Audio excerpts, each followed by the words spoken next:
Assalamualaikum warahmatullahi wabarakatuh. Good afternoon, sir. My name is Agristasia, your student from Introduction to Applied Linguistics. Okay, in this video, I would like to explain about the implementation of theory on language acquisition toward language learning at the classroom. So, let's start it.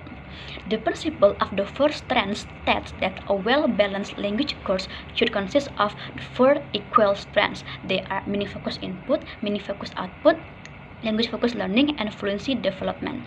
Then the strands can be applied into the four skills of listening, speaking, reading, and writing. Then there's also a time on task principle. It means that the more time we as learners spend doing something, the better we will be at doing it. For example, like if we wish to read well, we should do a lot of reading, and if we wish to write well, we should do a lot of writing. Then next, I would like to explain the four strands one by one. The first one is there is a meaning focused input. It is a learning through a listening and reading or using language receptively, and the activities in the strands like watching movies, extensive reading, listening to radio, listening to music, and being a listener in a conversation. Then, in these strands, the main focus should be on trying to understand, gain knowledge, and enjoy what we are talking and reading about. For these strands to work well, we need a lot of input. And then the second strand, there is a meaning focused output. It is a learning through a speaking and writing, or what we call a productive skills. And then the activities include writing notes, having a conversation, keeping a diary, and giving speech, and etc. related to speaking and writing. Then the main goal of the strands is trying to get learner message across to someone else with a language that is familiar to them.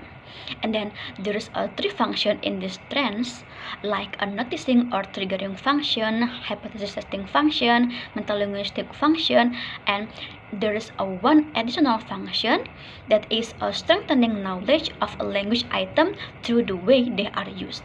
It is like when learners want to try to produce second language, like they speak or they write, then they notice that there is a gap.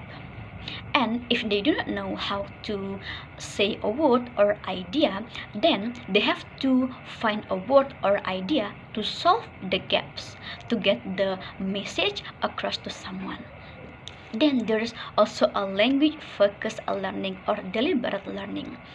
The goal in this strands is to learn a language features such as grammar, vocabulary, spelling, pronunciation, and discourse. And then the activities like intensive reading or listening, pronunciation practice, and then learning vocabulary from word cards, and also a translation. And then actually in this strands, the focus is not only on a form but also on a meaning, and it need not be instruction, but maybe learning initiated by a language learners. And then the aim of this strands is to deal with message, but a short term aim is to learn a language item.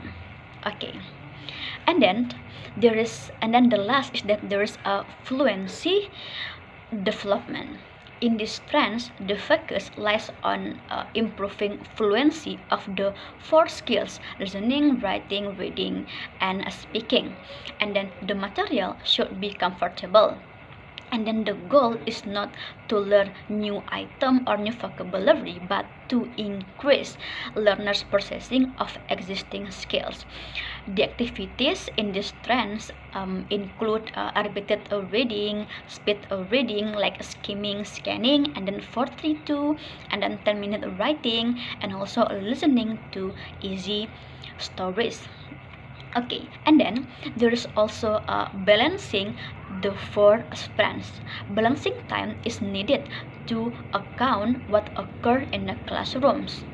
There's a term 3-to-1 balance. 3 for meaning focused input, meaning focused output, and fluency development. They focus on the meaning. And then 1 for language focused learning.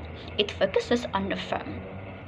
amount of time must be the same for each skills. Usually it is 15 minutes, but it could change because it is a decision. It depends on a learner's proficiency develops. Okay, and then the four strengths can fit together even though they are different each other. For example, in a spoken language class, it is not only had strengths meaning focused output, but other strengths also contributed in this class. Even a language focused learning in spite of not dominating. The most important thing is that they can work together. That's the point in integrating the four strengths. And then there's also a 10 pedagogical principle. It aims as a guidelines for teacher.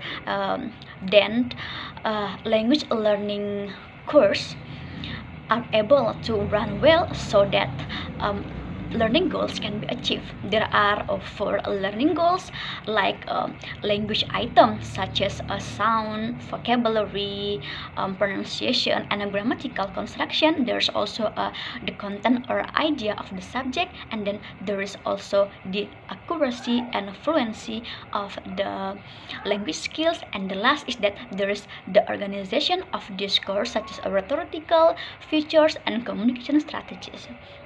Okay, I think that's all that I can say in this video, sir. I'm sorry for my mistakes, and assalamualaikum warahmatullahi wabarakatuh.